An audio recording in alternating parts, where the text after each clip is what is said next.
Welcome to Tarot Tuesday for the week of May 12th. This is for Gemini, Sun, Moon, Rising.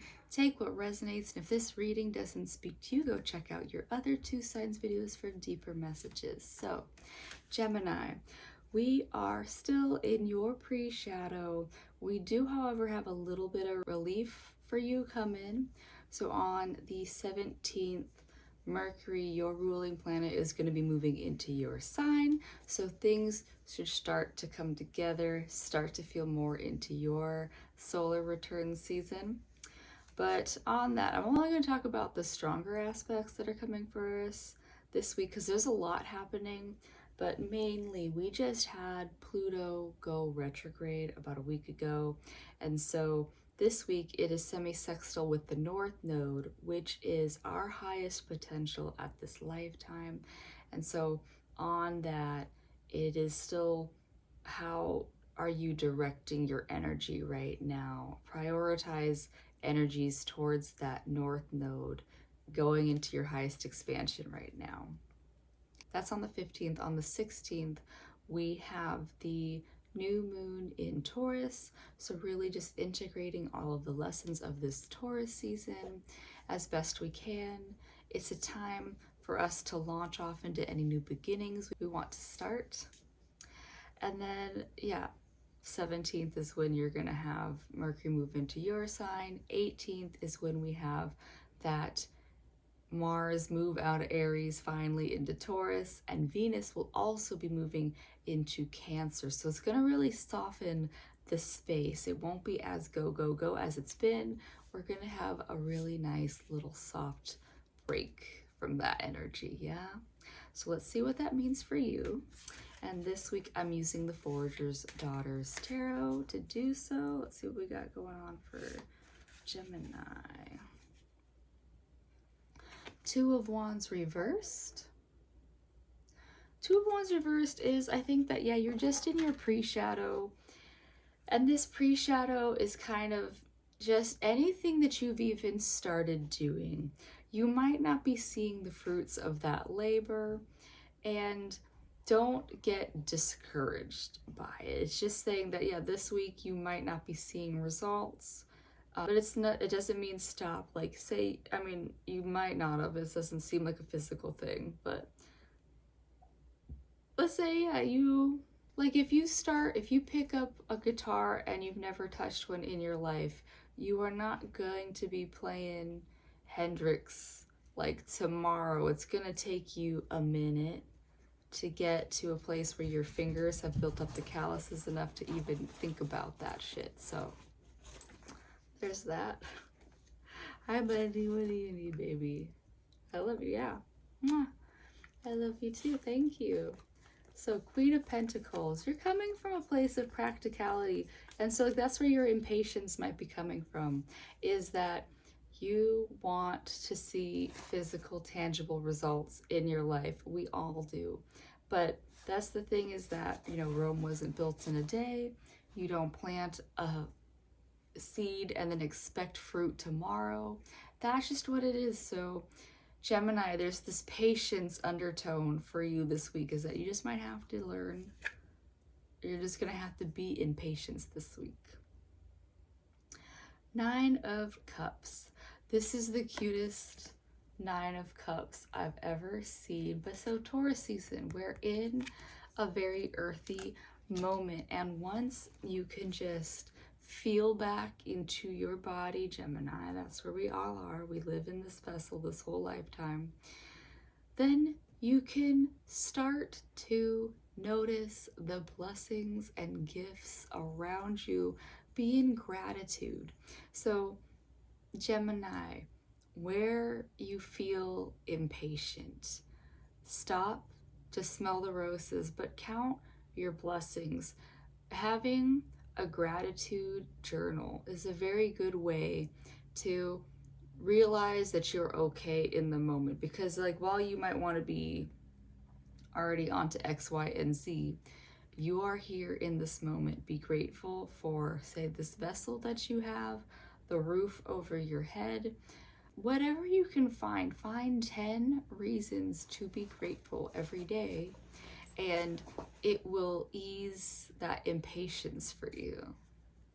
Yeah. Ingenuity, it's reversed. It's reversed. It's your pre-shadow Gemini. So there's just some energetics of the restlessness in you that are moving things. But ingenuity, it's reversed.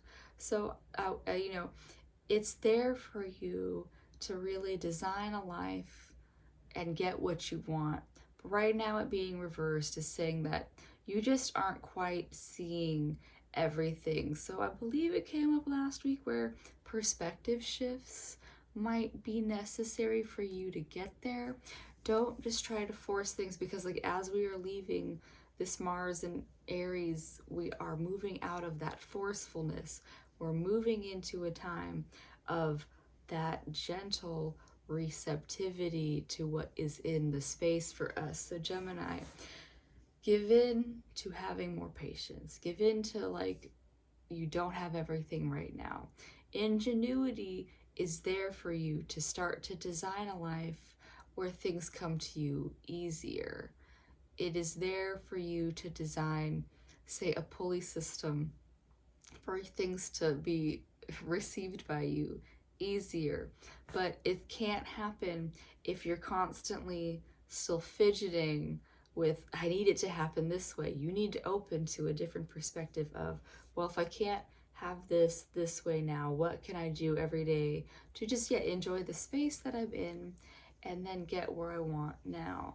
It's like I talked about one time where there was, before I went to Nepal, I had like 7 months after I had, set up the course, got everything done with my passport and ticketing to get out there, and I just had 7 months of waiting.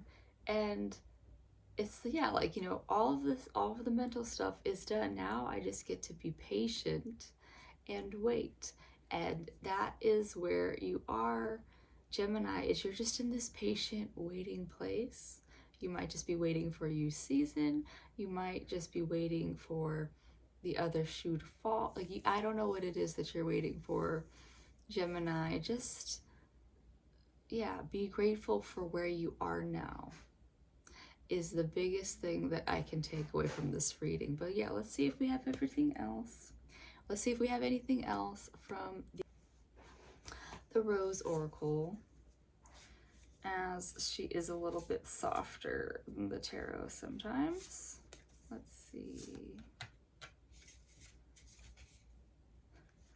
Release the petals.